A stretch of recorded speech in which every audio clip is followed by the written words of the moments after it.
자, 여러분 안녕하십니까? 오늘이 기본 강의 마지막 날이 되겠습니다. 그동안 8주차까지 강의가 있었고 오늘 9주차입니다. 그럼 4시간씩 매주 해가지고 9주차니까 4, 9, 36, 36시간에 기본 강의가 끝나게 됩니다. 그럼 이번 기본 강의 끝나면 바로 이어서 뭐 들어간다? 심화 강의 들어갑니다. 그럼 심화 강의는 어떻게 강의할까요? 먼저 기본 강의에서 했던 것들 빠른 속도로 한번 쭉 정리해 나갑니다. 그러면서 강의하지 않은 더 깊이 들어간 것들, 그걸 중간중간에 심화 과정이라고 설명할 겁니다. 그래서 기본 강의는 쭉 한번 간단히 설명하고 여기에 추가적으로 들어갈 심화 강의가 무엇이 있는지를 그걸 다시 추가적으로 설명한다.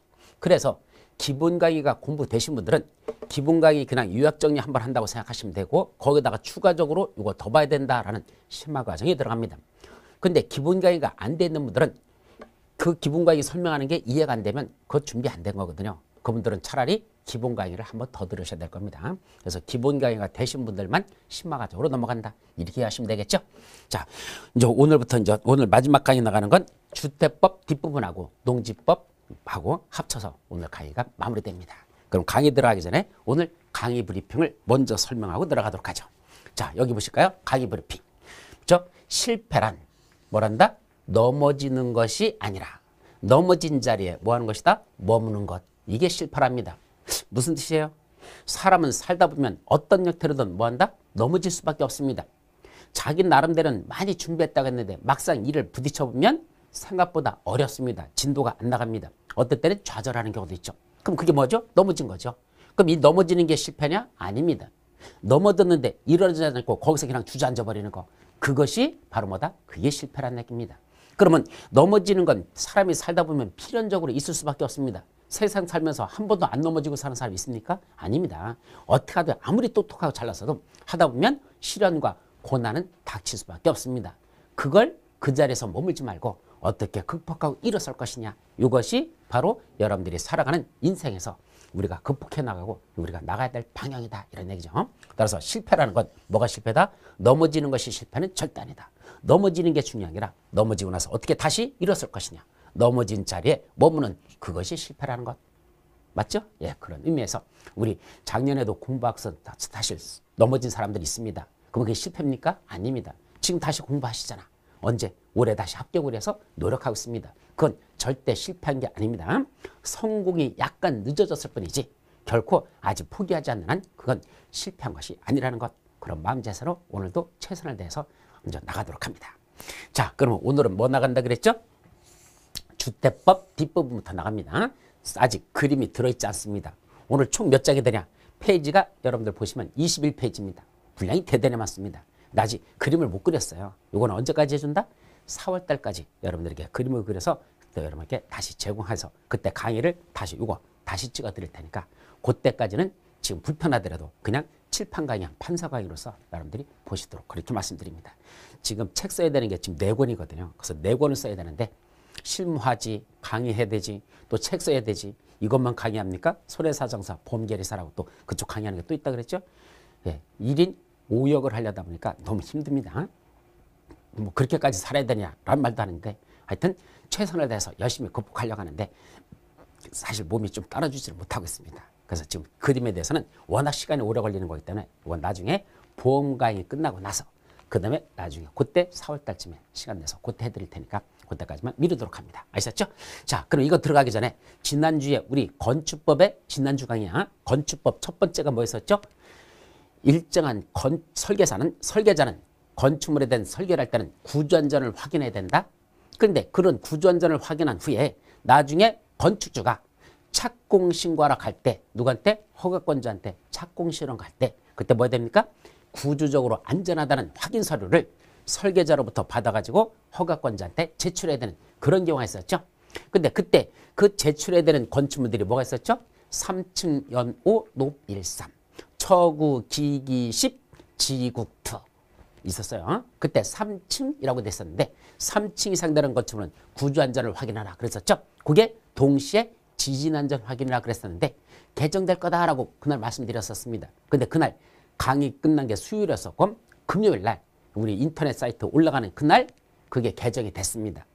그래서 여러분들 자료에는 제대로 돼서 올라가 있을 겁니다. 그래서 혹시 전번에 출력하셨던 분들은 다시 한번 그거 현재 인터넷 사이트에 떠 있는 거 그 첫 번째 핵심 정리, 그거 지난주 거 살펴보시기 바랍니다. 뭐로 됐다? 2층 이상으로 바꿨습니다. 다만 3층 이상부터 구조안전 확인 또는 지진안전 확인해야 되는 게 있습니다. 어떤 걸까요?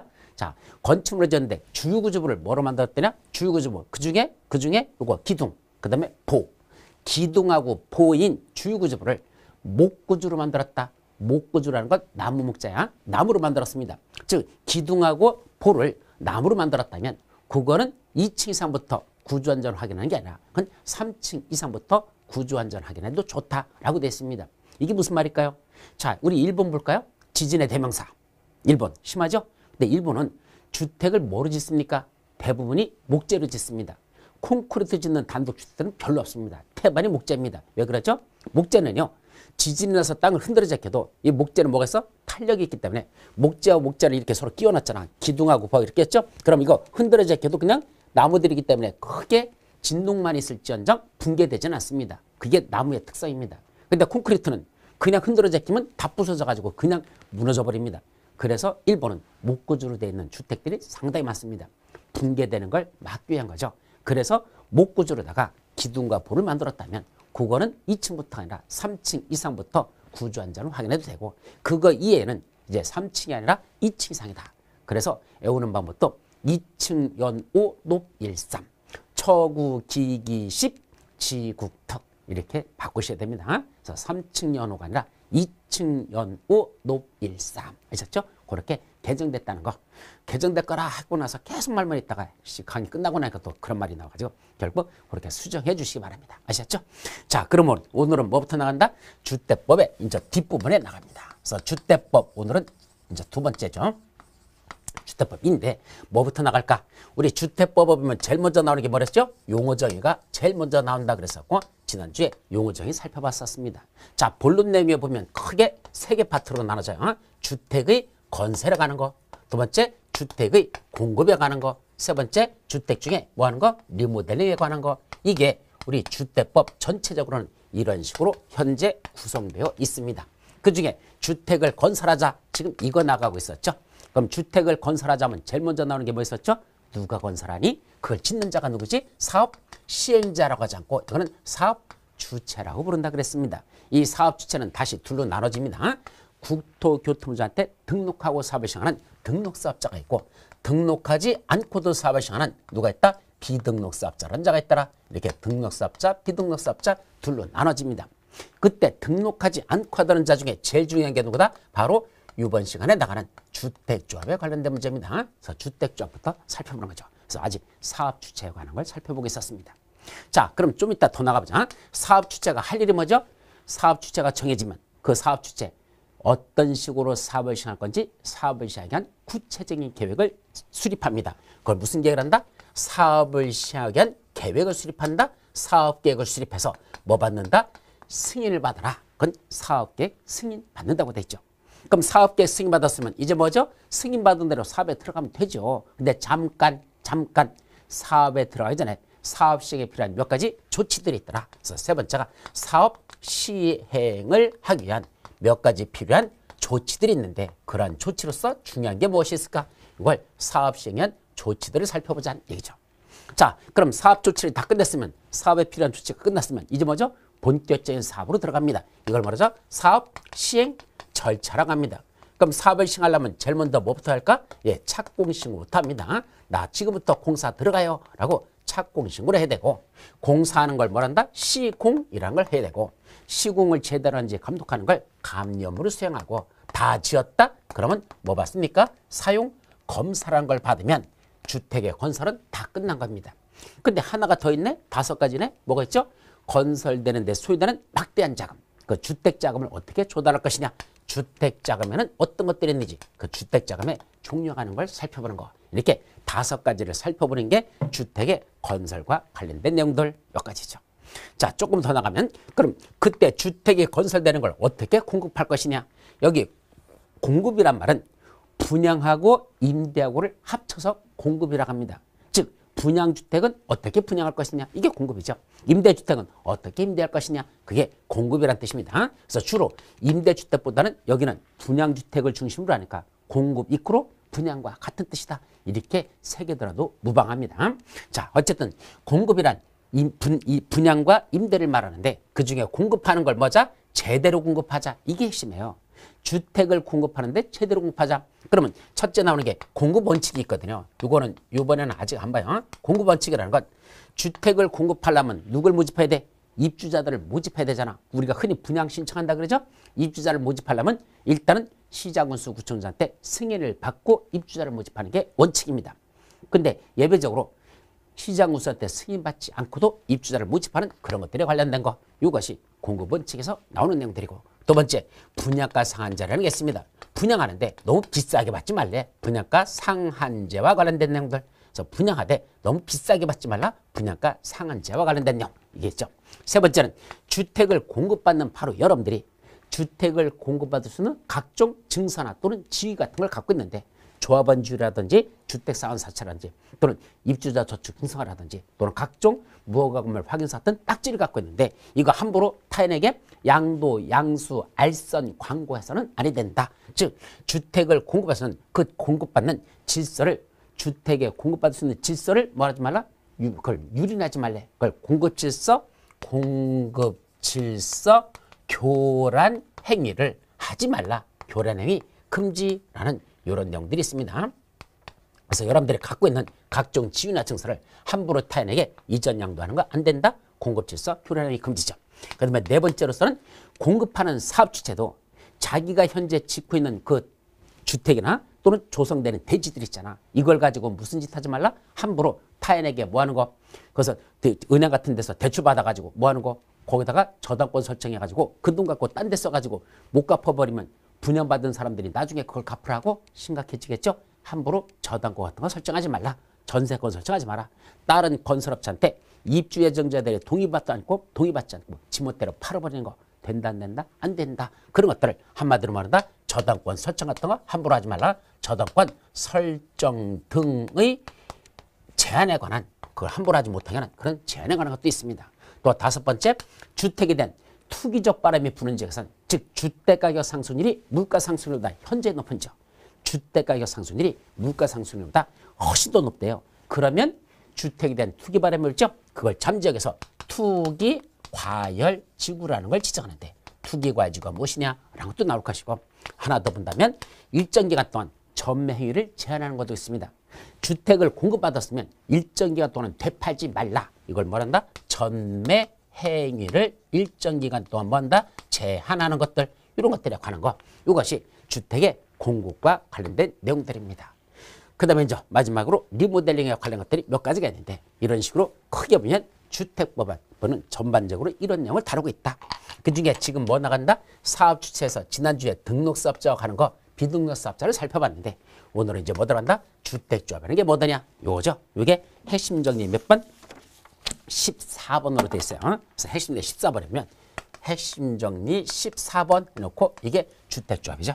그럼 첫째, 주택조합이라는 건 뭐가 있을까? 종류가 나옵니다. 몇 가지가 있답니까? 세 가지가 있습니다. 지역주택조합, 두 번째 직장주택조합, 세 번째 리모델링 주택조합. 이렇게 주택조합에는 몇 가지가 있다? 세 가지. 그중에 지역주택조합은 일정한 지역에 거주하고 있는 주민들이 거기다 뭐 하려고? 주택을 마련하기 위해서 그때 설립하는 조합은 지역주택조합. 반면에 직장주택조합은 일정한 근로자들이 일정한 지역에 있는 그 어떤 소속되어 있는 근로자들이 역시 주택을 마련하기 위해서 설립한 게 직장주택조합. 반면에 리모델링은 이미 뭘 갖고 있는 사람들이 공동주택을 소유하고 있는 사람들이 이런 데 뭘 갖죠? 이미 아파트가 있었어요. 그럼 공동주택의 소유자들이 지들 아파트가 너무 오래돼가지고 노후불량화돼 있죠? 그걸 갖다 뭐 하려고? 그런 기능을 향상시키기 위해서 다시 리모델링 하자라고 해서 조합을 설립한다. 공동주택의 소유자들이 리모델링하여서 설립한 조합을 리모델링 주택조합이라 하죠. 그럼 지역하고 직장주택조합하고 리모델링의 가장 큰 차이가 뭔지 아십니까? 지역하고 직장주택조합은 뭐를 하기 위해서 지금부터 주택을 지차. 그래서 우리가 갖자. 그래서 조합원들끼리 주택을 건설하려고 하는 것이고, 반면에 리모델링 주택조합은 이미 공동주택을 갖고 있는 소유자들이 자기 공동주택이 노후불량됐으니까 이걸 대수산하거나 또는 증축하기 위해서 설립하는 걸 리모델링 주택조합이라 한다. 그래서 새로 짓는 건 지역 직장주택조합. 이미 있는 주택을 고치거나 증축하는 건 리모델링 주택조합이더라. 이렇게 구분하시기 바랍니다. 자, 근데 이때 조합을 설립하는 건 이때는 어떻게 되죠? 설립하려면 원칙적으로 설립 인가받는 게 원칙인데 설립 신고만으로 하는 경우도 있습니다. 어떤 때는 인가받죠? 원칙이야. 누구한테? 특시, 특도, 시장운수, 구청장한테 조합 설립 인가를 받습니다. 인가는 누구한테 받는다? 특시, 특도, 시장운수, 구청장. 그런데 법주문에는 뭐랬더냐? 이하 시장운수, 구청장이라 한다라고 됐습니다. 그래서 지금부터 시장, 군수, 구청장으로 부르면 그 속에 누가 들어있다? 특시, 특도도 그 속에 포함되어 있는 개념으로 본다는 것. 이게 첫 번째고. 이러니 또 하나.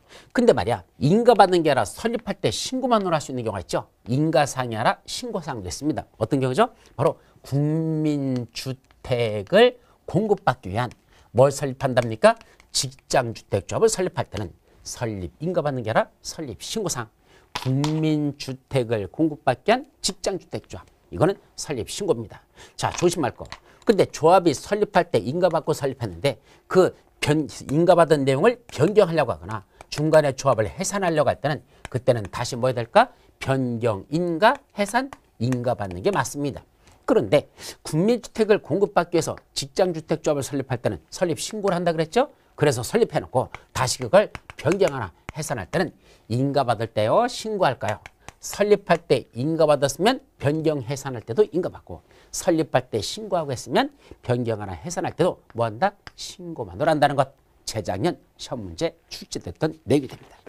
자, 그러면 조합을 설립하기 위해서는 설립받기 위한 요건이 있습니다.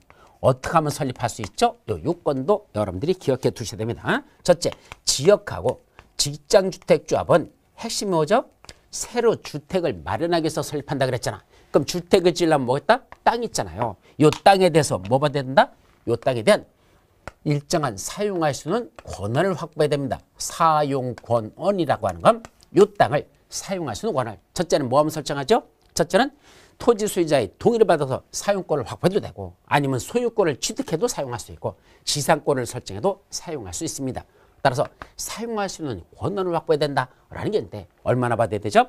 80%. 원래는 저쪽에서 80% 이상입니다. 80%는 사용할 수 있는 권한을 확보해야 그래야지 뭐 내준다? 조합 설립 인가해주겠다. 그래서 조합 설립 인가받기 위한 요건으로서 지역과 직장주택조합은 80% 사용할 수 있는 권한을 확보합니다. 반면에 리모델링 주택조합을 설립하기 위해서는 두 가지 요건을 충족해야지만 됩니다. 리모델링은 두 가지.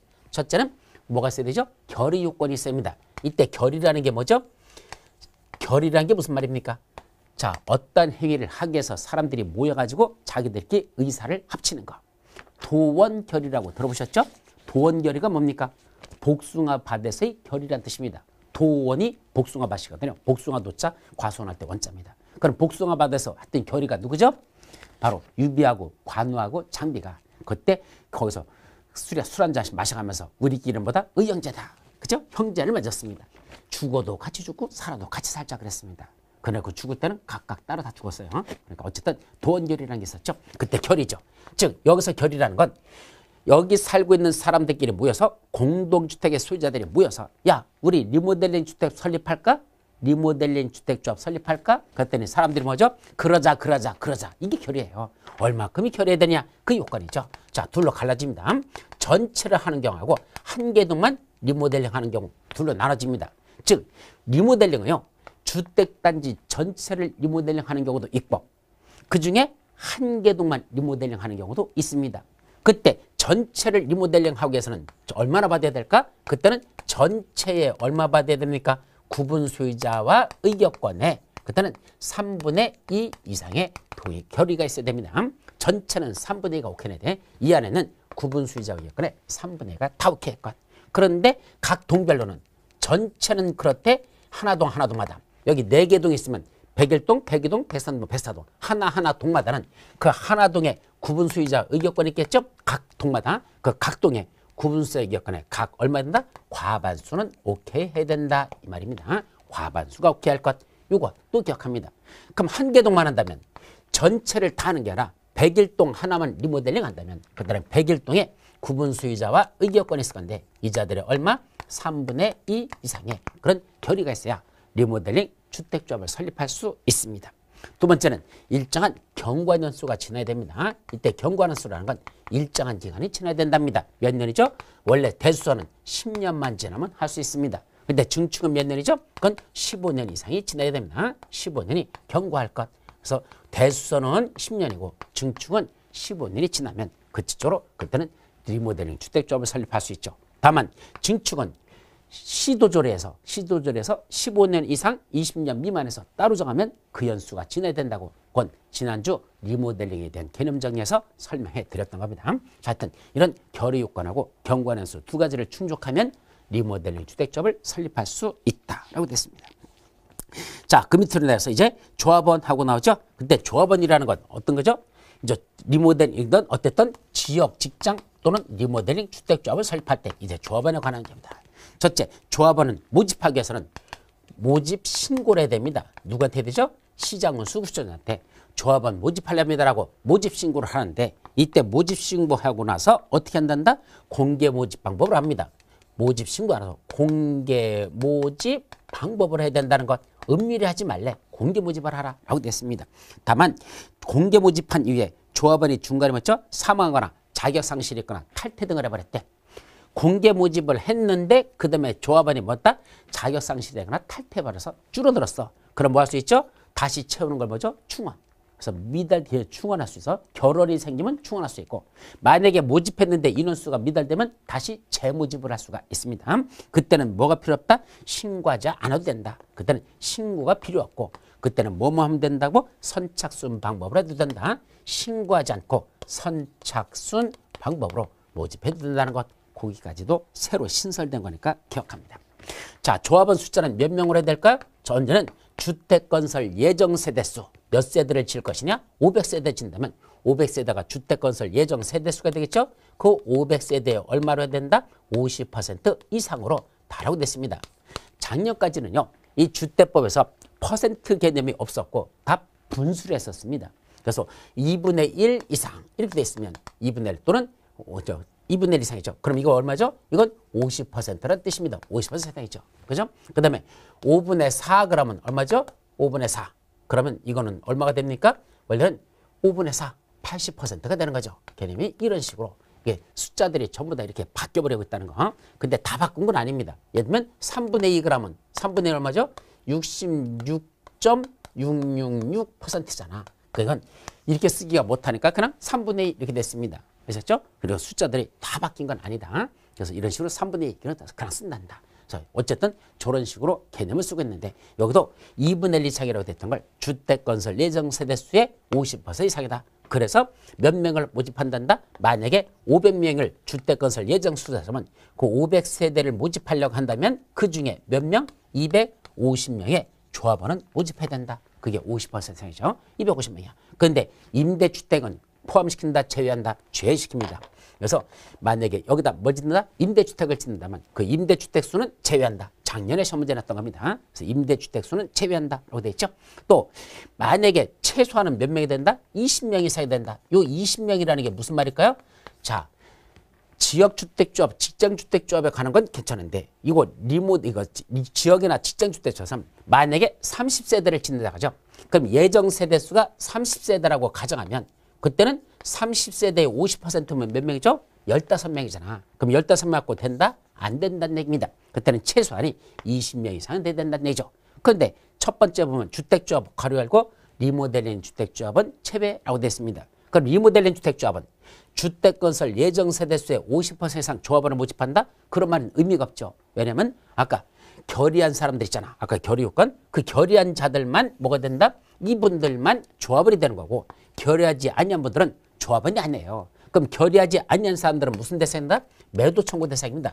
결의하지 않았다? 니들은 팔고 떠나라? 매도 청구 대상이 되는 거고 결의한 사람만 뭐가 된다? 이분들만 뭐가 된다? 이분들이 조합원이라는 얘기입니다. 그래서 조합원의 숫자에 대해서는 어디선건 리모델링은 적용하지 않고 또 하나 리모델링 주택조합은 조합원 숫자가 20명이 안 돼도 괜찮다 말입니다. 20명 미만해도 좋다라는 걸 기억해 두도록 합니다.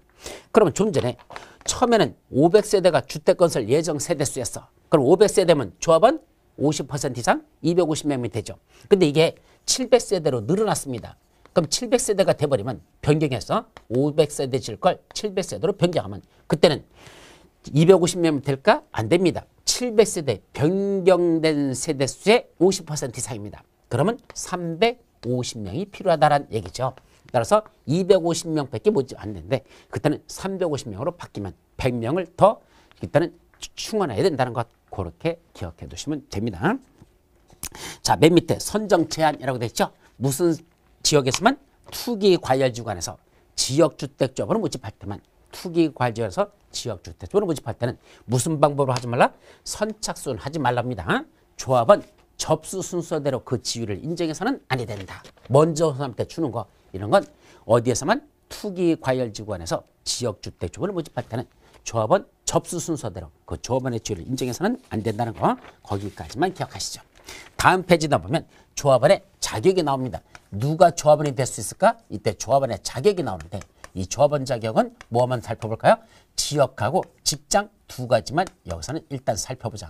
첫째, 그럼 지역주택조합원이 되기 위해서는 몇 가지를 갖춰야 됩니까? 두 가지를 동시에 충족해야 됩니다. 첫째는 자 조합을 설립하기 위해서 조합설립인가 신청이 들어갑니다. 그때 조합설립인가 신청일로부터 입주 가능일까지 누구 해야 된다? 첫째, 주택을 소유하지 아니하거나 한마디로 무주택자, 주택을 소유하지 아니하거나 또는 그 세대원 전원 중에서 주택을 한 채만 소유해야 되는 그런 세대주만 자격이 있습니다. 그때 얼마 되는 거? 85제곱미터 이하 되는 주택을 면채간자 한 채 소유한 그러한 누구란다? 세대주라고 돼 있죠. 이자는 지역주택존이 될 수 있습니다. 여기 플러스로 쓰지 말고 OR라고 쓰자. 또 논이죠.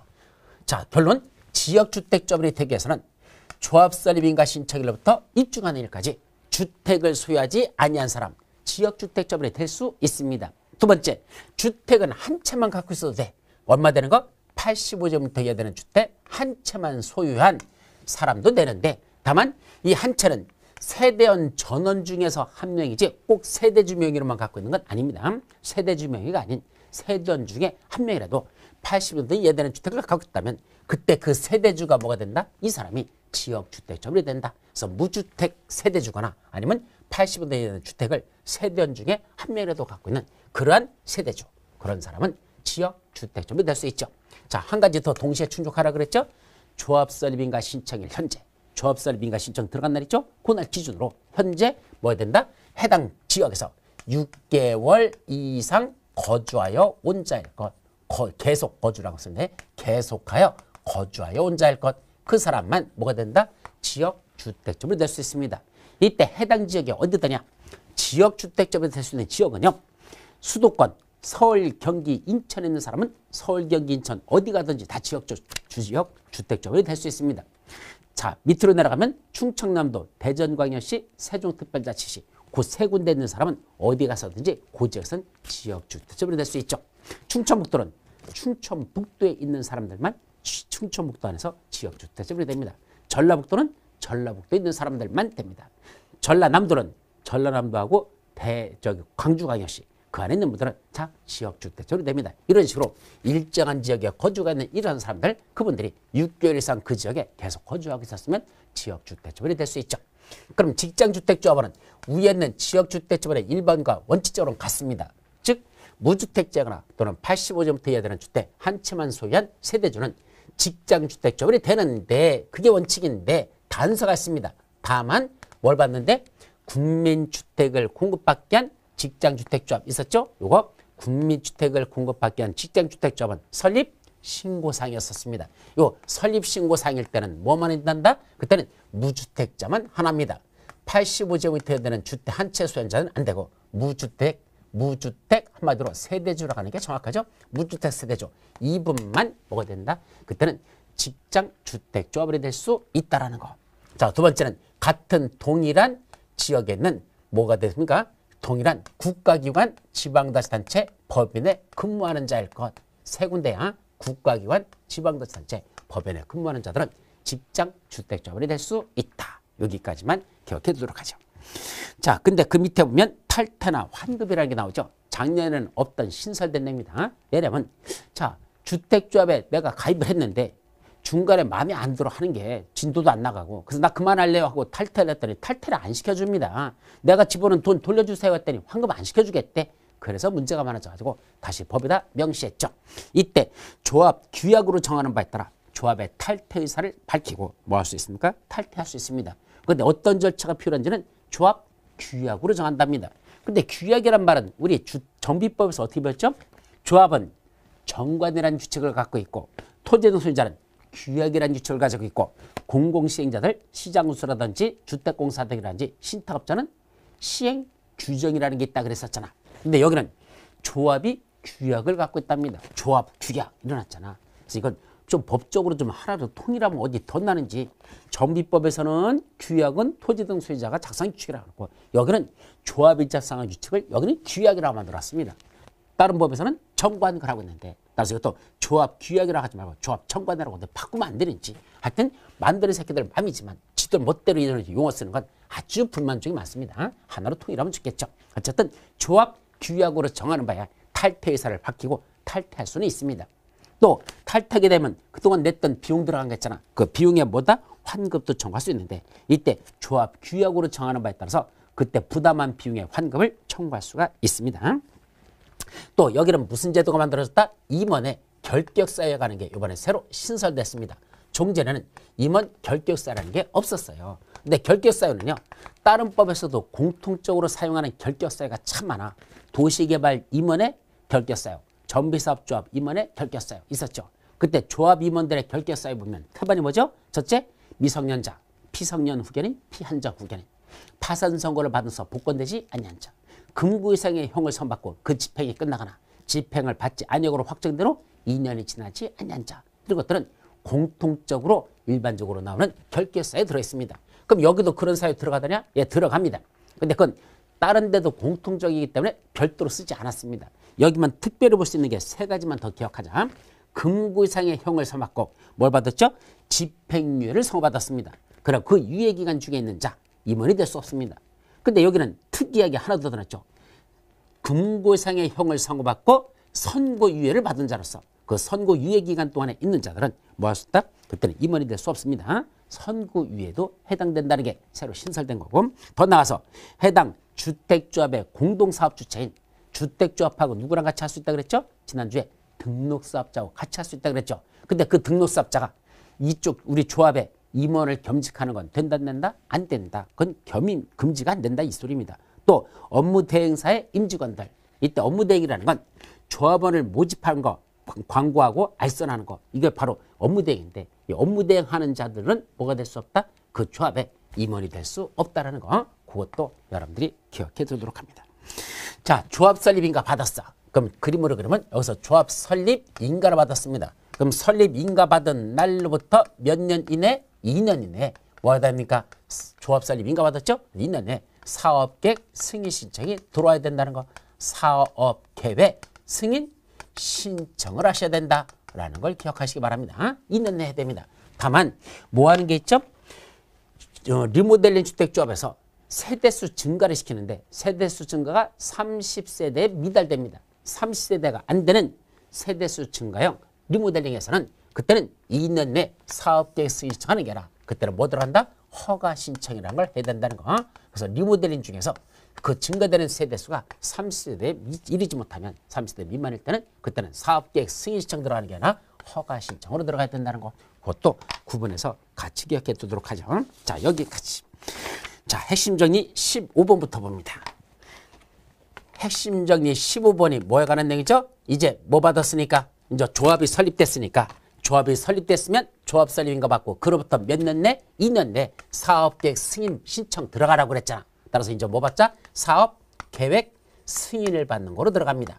첫째, 사업계획 승인은 아무나 받는 게 아니라 누구만 받을까? 첫 번째 승인 대상자입니다. 사업계획 승인 받아야 되는 자들. 그걸 사업계획 승인 대상자. 뭐 하는 자? 주택을 건설하거나 대지를 주선하는데 얼마나 한답니까? 주택을 건설하는데 단독주택을 30호 이상 짓는 자. 공동주택은 얼마나 짓는다? 30세대 이상 건설하려고 하는 자들. 이 자들은 뭐 받을 것? 사업계획 승인 받을 겁니다. 그 사업 한 건당 30호 이상 짓는다. 3세대 이상 짓는다. 이거 사업계획 승인받으랍니다. 대지수성은 이건 1만 제곱미터 이상 대지를 수성할 때 요런 규모로 할 때는 사업계획 승인받고 한다. 승인 대상자죠. 다만 30호가 아니라 단독주택인데 50호 이상부터 사업계획 승인받는 경우도 있습니다. 어떤 경우에는 50호 이상일까? 두 가지가 있습니다. 첫째는 어디에서? 공공택지 안에서. 원래 공공택지는 뭐 하려고 했던 거죠? 단독주택을 짓는 게 아니라 공동주택을 짓기 위해서 만들어진 게 공공택지거든. 그런데 여기다가 각 필지로 구분하지 않냐고. 저 공동주택 지려고 조성된 그림을 그리면 이런 얘기입니다. 자, 여기다가 원래는 뭐 지려고? 아파트 여기다 지려고 한다. 연립주택을 지려고 한단다. 요 아파트 연립주택 짓는 10가지 공공사업으로 개발 조성들은 요 공동주택이 건설되는 요 땅을 뭐라고 그런다? 요것만 공공택지라고 부르거든요. 그럼 공공택지를 조성한다는 얘기는 원래는 공동주택지 인려고 했었는데 그중에 여기 있는 땅 말이야. 여기다가 연립주택인 공동주택을 짓지 아니하고 뭘 짓겠대? 단독주택을 짓겠다는 얘기입니다. 그런데 각 필지로 구분합니까? 안 합니까? 필지로 구분하지 아니하고 여기다가 뭘 짓는다? 일단의 토지 전체에다가 단독주택을 짓는다면 이때는 몇 호부터? 50호 이상 지을 때부터 뭐 받는다? 그때부터 사업계획 승인 대상이 되고 이때는 30호가 아니라는 얘기입니다. 그때부터 50호 이상부터 사업계획 승인 받죠. 또 뭘 짓는답니까? 한옥을 짓는답니다. 그럼 한옥을 지을 때도 몇 세대부터 몇 호부터 50호 이상 지을 때부터 사업계획 승인이라는 거. 요 한옥 짓는 건 재작년에 시험 문제 났었죠. 자, 그런데 여기도 또 30세대가 아니라 50세대 이상부터 사업계획 승인받는 경우도 있습니다. 몇 가지가 있죠? 여기도 두 가지가 있습니다. 첫째는 뭐 짓는 거? 단지형 연립이나 또는 단지형 다세대 주택이라고 했었죠. 도시형 생활주택 중에서 단지형 연립과 단지형 다세대 중에 일정한 조건을 갖추면 그자들은 50세대 이상부터 사업계획 승인받습니다. 또 하나 있습니다. 어디에서? 도시 및 주거환경 정비법 있었죠. 근데 이 정비법 전면 개정한 거 어제 공부했습니다. 어제 공부했어요. 그러니까 공부했는데 부칙에 보면 이 전면 개정된 정비법은 언제 시행된다? 내년 1월 8일자, 이제 오늘이 1월 8일자, 2월 8일이 되겠죠. 1년 후에 시행한다 그랬으니까 이제 내년 2월 8일이 되는 날, 그날부터 시행될 겁니다. 그래서 올해는 개정된 정비법은 시험범위에 안 들어간다는 거. 다만 강의할 때는 참고로 해야 될 겁니다. 왜냐하면 출제하는 교수들은 개정된 정비법이 무엇인지를 알고 출제할 거란 얘기죠. 그러면 올해 거하고 현재 우리 시행되고 있는 정비법하고 개정된 내용하고 동일한 건 시험 문제로 낼 것이고 만약에 사라지는 것들 또는 개정된 내용은 굳이 올해 시험 문제에서 또 안 내려고 하지 않을까. 그것이 똑똑하고 제대로 배운 출제위원들의 자세입니다. 이전까지 시험 문제 났던 것도 보면요. 이미 개정대로 확정된 것들 있죠. 그중에서 시험 문제 냈던 건 제가 이전까지 봤던 건 한 문제밖에 못 봤습니다. 나머지들은 개정되고 그래서 없어지기로 했거나 그런 건 시험 문제 출제하지 않습니다. 통상 내면 한 문제 정도가 일반적으로 냈었죠. 그러니까 아마 이 정비법에서 개정돼서 바뀌는 것들 이거는 내년 출제원에서 출제 전문에서 조금 줄어들 것이고 주로 똑같이 올해나 내년이나 똑같은 내용으로 하는 것들 있죠. 그것들이 집중적으로 시험 문제 날 거라 저는 그렇게 판단합니다. 그래서 다음 그건 심화 과정에서 다시 한번 비교하면서 설명할 테니까 그때 강의를 참고하도록 그렇게 말씀드립니다. 어쨌든 올해 개정된 정비법은 내년도부터 시행되니까 걱정하지 않아도 된다. 그건 제가 어떤 것이 중요한 건지는 그때는 다시 심화 과정하면서 그때 설명드리도록 하죠. 자, 어쨌든 뭐 짓는다? 정비법에서 뭐 짓겠습니까? 주거환경 개선사업과 주거환경 관리사업이라고 했었죠.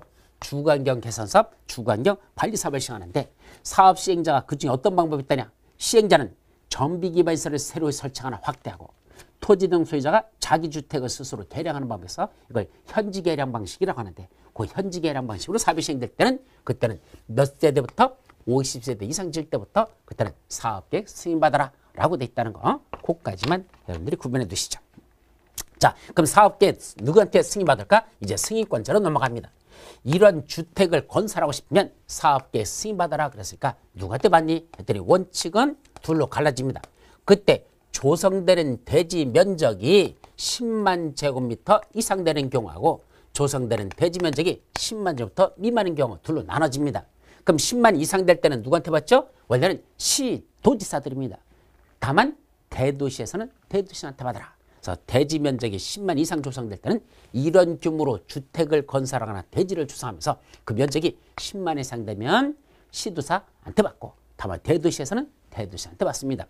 그럼 10만 미만이 되면 그때는 관할구에게 장들한테 받습니다. 관할구의 장이 누가 했었죠? 특광, 특시, 특도, 시장, 군수 6명. 특광, 특시, 특도, 시장, 군수 이 6명이 그자들에게 사업계획 상의를 받아야 된다는 것, 승인권자죠. 근데 예외적으로 누구한테 직접 받는다? 국장한테 직접 사업계획 승인 받는 게 또 4가지가 있습니다. 첫째는 국가나 또는 한국 국가나 또는 한국 토지특공사가 사업을 시작할 때, 국가 토지특공사가 사업을 시작할 때는 국장한테 직접 사업계획 승인 받습니다. 두 번째는 330만 제곱미터 이상 되는 택지개발 사업이나 도시개발 사업을 시작할 때 330만 제곱미터 이상 되는 택지개발 사업, 도시개발 사업 이걸 줄여서 330만 제곱미터 이상 되는 택도 없는 짓, 택도 330만 제곱미터 이상 되는 택도 없는 짓은 누구한테 승인받는다? 국장한테 승인받습니다. 세 번째는 수도권이나 또는 광역시에서 수도권이나 또는 광역시 안에서 뭘 한답니까? 긴급한 주택난 해소가 필요하거나 또는 지역 균형 개발이 필요할 때, 긴급한 주택난 해소가 필요하다, 지역 균형 개발이 필요할 때 그때도 국장한테 직접 승인받습니다. 네 번째는 공공건설 사업체가 100분의 50, 즉 50%를 초과하여 출자한 부동산 투자회사가 있습니다. 그 부동산 투자회사들도 나중에 사업을 시작할 때는 그때는 누구한테 직접 받아라? 국장한테 직접 사업계획 승인을 받아야 된다는 거. 이게 승인권자와 관련된 내용들이죠. 자, 이때 사업계획 승인 받았으면 다시 그로부터 몇 년 이내에 공사에 착수해야 되느냐 이거죠. 사업계획 승인 받은 날로부터 여기 사업계획 승인 받았죠? 그럼 승인 받은 날로부터는 몇 년에 공사에 착수할 것? 원칙적으로 5년 이내에 공사에 착수해야 된다라고 되어 있습니다. 따라서 사업계획 승인 받았다. 그로부터 공사 시작은 5년 이내에 해야 된다는 거. 이 숫자도 중요한 거죠. 다만 공구별로 분할 시행하는 경우가 있습니다. 뭘 한다? 1공구, 2공구로 나눠서 한대. 그럴 때는 언제까지 할까? 역시 최초 공구는 언제까지 하고 역시 사업계획 승인받은 날부터 5년 이내에 공사를 시작해야 되는데 최초 공구, 2회 공구 그럼 1공구가 아니라 2공구에서는 언제까지요? 최초 공구에서 공사 시작한다고 착공신고를 했으면 그 최초 공구에서 착공신고한 날로부터 2년 이내에 그때는 뭐 해야 된다? 공사를 시작해야 된다. 그래서 결론 사업계획 승인받았으면 그로부터 5년 이내에 공사를 시작한다. 공구별로 분할 시행할 때는 최초 공구는 역시 5년 이내에 공사를 시작해야 되지만 최초 공구 외의 공구는 최초 공구에서 착공 신고했죠? 공사 시작한다고 그로부터 2년 내에 해야 됩니다. 그러면 연장할 수 있을까? 할 수 있습니다. 정당한 사유가 있다고 인정되면 정당한 사유가 끝난 날로부터 1년은 더 연장할 수는 있습니다. 그럼 원칙적으로 5년 내에 해야 되는데 여기서 공사를 지금 할 수 없는 지금 바로 들어갈 수 없는 정당한 사유가 있대. 그게 몇 년이 걸리느냐? 3년이 걸리면 그 3년 기간 동안은 유예기간으로 되는 거고 그 3년 기간이 끝나고 나서 그로부터 1년 이내만 다시 공사에 착수하면 된다라고 돼 있죠. 근데 뭐는 그 연장이 안 된다? 요거 최초 공구에서 5년 내에 공사에 착수했죠? 그건 연장할 수는 있어. 그런데 최초 공구 외의 공구인 이거 1공구에서 착공시간부터 2년 내에 공사를 시작한다는 2년은 이거는 연장 규정이 없습니다. 따라서 최초 공구 외의 공구에서는 무조건 2년 내 첫 번째 최초 공구에서 착공시간으로부터 2년 내 공사 들어가야 되지 이걸 1년을 연장할 수 있다면 요거는 틀려버린다는 거 그것도 조심해서 잘 기억해 두도록 합니다. 자, 이제 16번에 나온 주택건설대지의 소유권 확보하고 나오죠? 그거에 대해서는 우리 다음 시간으로 넘어가서 보도록 하고 자, 이번 시간까지 나온 내용들이 무엇인지 이걸 다시 한번 이걸 보면서 정리하도록 합니다. 이거 보자. 자, 빨간 걸하고 보자. 자, 먼저 주택조합을 설립하자. 그럼 주택조합은 몇 가지가 있다? 3가지. 뭐 있죠? 지역주택조합, 직장주택조합, 리모델링 주택조합 3가지가 있습니다. 그럼 조합을 설립하려면 설립 인가 받아야 된다. 누구한테? 특시특도 시장운수 구청장한테 받는데 이야 뭐라 부른다? 시장운수 구청장이라 한다. 그래서 시장운수 구청장한테 조합 설립 인가 받으면 됩니다. 그런데 설립 신고만으로 할 수 있는 것도 하나 있다. 어떤 거죠? 국민주택을 공급받기 위한 직장주택조합을 설립하는 건 설립 신고사항입니다. 근데 신고하고 설립했는데 그 조합이 중간에 내용을 변경하거나 조합의 내용을 변경하거나 또는 중간에 해산하고 할 때는 그때는 뭐 된다? 인가받고 했을 때는 변경인가 해산인가 받는 거고 설립할 때 신고하겠으면 변경 신고, 해산 신고 이건 신고만으로 할 수 있다라는 거 기억해 두도록 합니다. 그럼 조합을 설립하기 위한 요건으로서 두 가지 지역하고 직장주택조합은 80% 이상의 토지를 사용할 수 있는 권한을 확보해야 비로소 조합 설립 뭐 할 수 있죠? 그때는 이제 할 수 있고 리모델링 주택조합은 두 가지를 갖춰야 돼. 뭐 첫째는 그 아파트 주민들이 모여가지고 야 우리 리모델링 조합 설립할까? 그러자라는 결의가 있어야 되고 또 하나는 일정한 기간이 지나야 됩니다. 경과년수. 이때 결의 요건으로서는 주택단지 전체를 한다면 그때는 전체 구분 소유자 의결권의 3분의 2 이상의 동의가 필요하고 하나하나마다 각 동별로는 과반수의 동의를 받아야 됩니다. 한 개 동만 한다면 그때는 한 개 동만 한다면 그 한 개 동에 구분 소유자가 각 3분의 2 이상의 결의가 있어야 그래야 리모델링 주택조합을 설립할 수 있죠. 몇 년 지납니까? 사용검사 받은 후 그로부터 대수선은 10년이고 증축은 원칙적으로 15년이 지나야 그때는 리모델링 주택조합을 설립할 수 있습니다. 그럼 조합원을 모집하기 위해서는 신고하고 공개 모집의 방법으로 다 모집해야 되는데 공개 모집이 끝난 이후에 조합원이 사망했다, 자격 상실이 됐다, 탈퇴로 인해서 결혼을 충원하거나 또는 미달된 조합원을 다시 재모집할 때는 그때는 신고하지 아니하고 신고 안 하고 선착순 방법으로 조합원을 모집할 수가 있습니다. 그때 조합원의 숫자는 몇 명을 할까? 리모델링 주택조합원 빼고 지역하고 직장주택조합원은 주택건설 예정 세대수의 50% 이하로 조합을 모집합니다. 그런데 임대주택 세대수는 포함시킨다, 제외시켜봐라. 그것도 제외입니다. 그때 조합원은 최소한 몇 명으로 된다? 최소 20명 이상이 되는데 세대수가 변경된 경우라면 500세대 모집하려고 하다가 몇 세대로 늘렸습니까? 700세대로 늘어나면 500세대일 때는 2분의 1이니까 그렇죠? 50%니까 250명이 되지만 700세대로 되면 그때는 350명은 모집을 해야 된다. 이런 얘기죠. 그때는 변경된 세대수를 기준으로 한다. 쓰시죠. 그때 선정 제한이 있죠. 투기과열지구 안에서 지역주택조합원을 모집할 때만 그때는 모집할 때 신청서 접수 순서에 따라 조합원을 인정해서는 아니 된다라는 게 우리 첫 번째 핵심정리사항에서 나온 거고 이어서 조합원의 자격은 누가 조합원이 될까? 조합원의 자격이 관한 겁니다. 지역주택조합원은 첫째 주택을 소유하지 아니하거나 무주택자 또는 85 이하되는 주택 한 채만 소유한 누구일 것? 세대주일 것.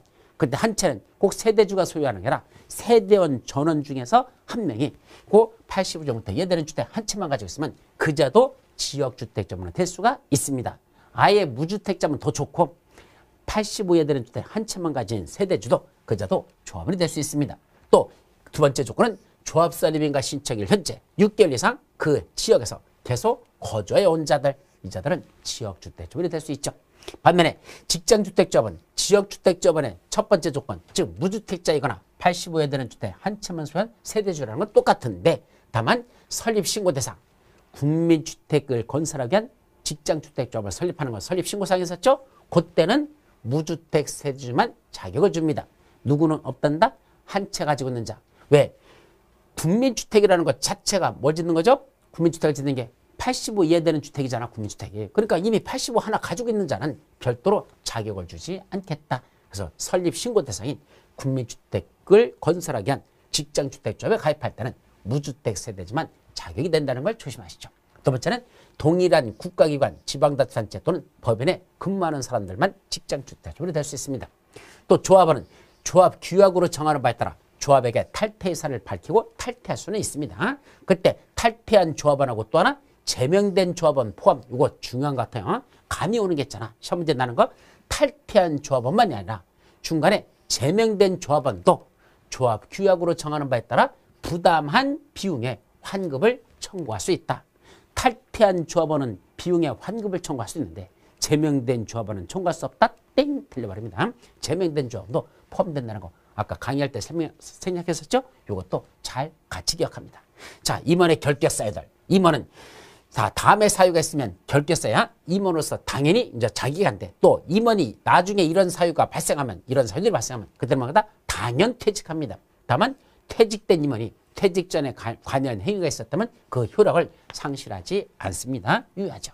자, 금고유상의 형의 집행유예를 선고받고 금고유상의 형의 집행유예를 선고받고 그 유예기간 중에 있는 자. 또는 금고 이상의 형의 선고유예를 받고 그 선고 유예 기간 중에 있는 자 또는 주택조합의 공동사업수자인 등록사업자나 또는 업무대행사라고 되는데 사실 업무대행자가 맞아요. 이거 본 만든 새끼가 실수했어. 하여튼 업무대행사의 임직원들은 뭐가 될 수 없다? 임원이 될 수 없습니다.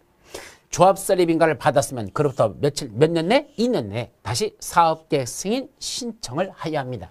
다만 30세대 미만만 세대수가 증가하는 리모델링은 그때는 사업계획 승인 신청 들어가는 게 아니고 허가를 신청해야 된다. 그건 허가받게 되어 있습니다. 그래서 조합설립인가 받았다? 2년 내 사업계획 승인 신청할 것. 조합원 숫자가 30세대 미만만 증가한다면 그때는 뭐가 필요하다? 그때는 조합은 허가를 신청해야 된다. 몇 년 내? 2년 내에 된다라는 거 여기까지만 기억합니다. 자, 그 다음에 사업계획 승인 받으라 그랬죠? 사업계획 승인은 단독주택은 원칙적으로 30% 이상일 때 예외적으로 50% 이상, 공동주택은 원칙적으로 30세대 예외적으로 이땐 50세대 이상일 때 사업계획 승인을 받습니다. 근데 리모델링은 증가하는 세대수가 역시 3세대 이상 되면 그때는 사업계획 승인 받아라 내죠. 대지수성은 1만 제곱미터 이상일 때 사업계획 승인을 받습니다. 누구한테 승인 받죠? 대지 면적이 10만 제곱미터 이상 되면 시도사, 대도시한테 받고 10만 미만일 때는 특광, 특시도, 시장수, 관악의 장한테 받습니다. 근데 국장한테 직접 받는 게 몇 가지가 있다? 4가지. 첫째, 국가 및 한국토지주택공사가 직접 사업을 시행할 때 330만 제곱미터 이상 되는 택도 없는 짓을 할 때 수도권이나 광역시 안에서 긴급한 주택난 해소가 필요하거나 지역균형 개발이 필요할 때는 국장한테 직접 받습니다. 또 공공건설 사업체가 100분의 50, 즉 50%를 초과하여 출자한 부동산 투자회사가 있으면 그 부동산 투자회사도 국장한테 직접 사업계획 승인 받습니다.